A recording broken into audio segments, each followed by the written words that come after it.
Olá, pessoal! Eu escolhi a questão de número 10 do ENAD de 2014. E essa questão, ela fala das placas tectônicas e dos processos erosivos e de como eles contribuíram para a formação de cadeias de montanhas. Então, a formação das cadeias de montanhas, ela se dá a partir das placas tectônicas. Mas o que são as placas tectônicas? As placas tectônicas, elas são porções da camada externa da estrutura terrestre chamada de litosfera. A litosfera, ela é constituída por solos e rochas e é composta por inúmeras placas de tamanhos variados. Essas placas, elas se movimentam por um processo chamado de processo de convecção. Como é que funciona essa movimentação das placas? O calor que é gerado dentro do magma, ele se movimenta, fazendo com que gere uma pressão interna.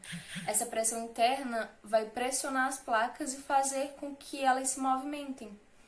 Podemos pensar em uma água, quando a gente coloca uma água para ferver, que ela chega no seu estado de ebulição, começa a parte de cima fica cheia de bolhas.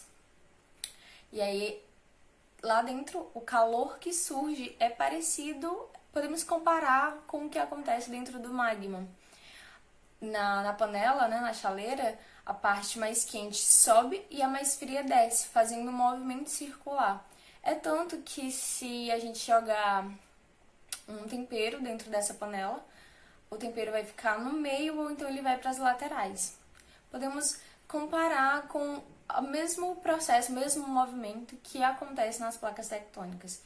E esses movimentos que ocorrem nas placas tectônicas podem ser de três tipos: o movimento divergente, convergente e transformante.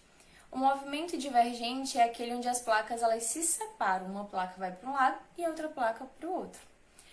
Podemos citar um exemplo, que é as cadeias mesoatlânticas. Um exemplo de uma cadeia que gerou a partir desse processo, do processo de divergência. Outro é o convergência. As placas, ao invés de se separar, elas vão se juntar. E nesse processo pode acontecer o dobramento ou a subducção. O dobramento é quando ocorre a elevação de uma das placas. E a subducção é quando uma das placas desce e é absorvida e transformada em magma. Um exemplo desse processo, de cadeias que geraram a partir desse processo, são as cordilheiras do Himalaia e a dos Andes.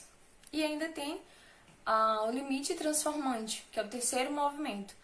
As placas elas vão se mover na horizontal. Nesse movimento ocorrem muitas falhas no relevo, e eu posso citar as falhas de San Andrés. O movimento das placas tectônicas é responsável pelos vulcões, terremotos, tsunami e a formação de cadeias de montanhas.